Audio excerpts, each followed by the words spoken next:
Assalomu alaykum, bizni YouTube'da tomosha qilib turgan hurmatli tomoshabin tengdoshim.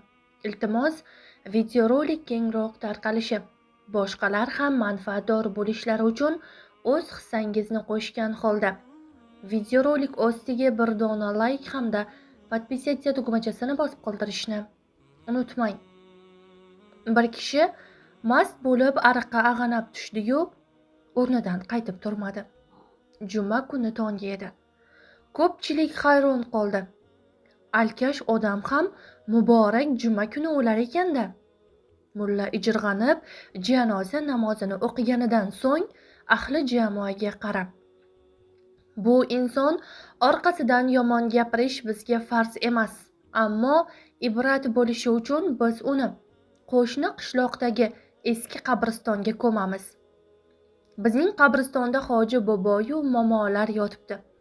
Ularning orasida boshdan oyoq gunohga botgan kimsani qo'ysak, o'tganlarning qarg'ishiga qolamiz." Odatda tobutga hamma yopishardi. Ammo Alkashning tobutiga hech kim yopishmadi. Ular tobutning ko'tarishda savob yo'q deyishdi shekilli. Tobutni o'lgan kishining 4 ta ulfati yelkalab ketdi. Ular marhumni ulug'lar edilar. Qo'shni qishloqdan o'tishdan to'satdan tobut ichidan ovoz keldi: "Davonja qishlog'idan o'tayapmizmi, og'aynilar?" 4 kishi do'ng qotib qoldi. Shunda bir chol keldi. U oppoq kiyinib, boshiga oq salla o'rab olgandi. "Nimaga to'xtadinglar?" Marhum gapirdi. Chol kafanni ochganda o'lgan kishi atrofga alanglab boyagi savolini qaytardi. "Davonja qishlog'idan o'tayapmizmi?" "Ha. 1 soat vaqtlaringni olsam. Go'rga kechgacha boramizda. Shu qishloqda bir xasta singlim bor.